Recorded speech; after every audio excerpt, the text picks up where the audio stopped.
عليكم، كنتمنى تكونوا بخير وعلى خير. مرحبا بكم في وصفه كي اليوم حضرت لكم كسكسو باللحم والخضر بطريقه سهله بخطوات بسيطه. السر اللي كيخليه ناجح 100%.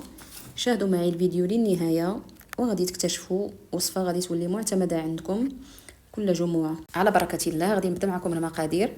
عندي اللحم، كنضيف له الحمص والبصله، الملحه والماء الكافي اللي غيطيب ليا فيه الحمص، وكنسد على كوكوط بهذا الشكل وكنحطها فوق النار.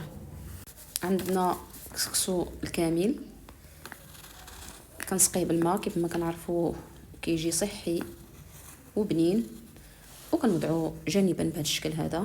بعد ما وجد لينا الحمص واللحم كنضيف الخضر، اللفت وخيزو، وكنضيف التوابل، البزار، خرقوم، سكينجبير، كنضيف واحد الربطه ديال الربيع، ونضيف الماء الكافي ونرجع اللحم ديالي باش كيشرب ديك المريقه، وكنخليه يكمل الطياب ديالو. هنا تشرب ليا كسكسو ديالنا اللي سبق لينا وفزقناه بهذا الشكل. كنسقيه بالزيت وكنحطو يتفور. هنا بعد ما تفور ليا التفويره الاولى بهذا الشكل كيف ما كتلاحظوا معايا، كنسقيه بالماء وكنوضعو جانبا. والخضيره ديالي هنا طابت، كنحيد اللحم وكنضيف الخضر المتبقيه، القرعه، بطاطا،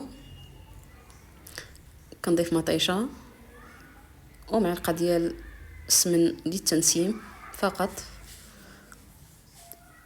وكنسد عليه ونرجعوه فوق النار. هنا بعد ما تفور ليا كسكسو ديالي التفويره الثانيه، وهكا كيكون واجد للتقديم بهذا الشكل.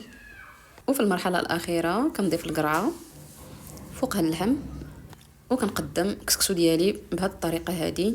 كنستف الخضر بهذا الشكل هذا، وثقوا بيا الريحه طالعه كتشهي وما تشبعوش منه، وحنا عارفين بان كسكسو لا يعلى عليه. وها هو كسكسو ديالنا واجد، الريحه كتجي زوينه والمنظر كيشهي، والطعم اكيد احسن مما كتصوروا.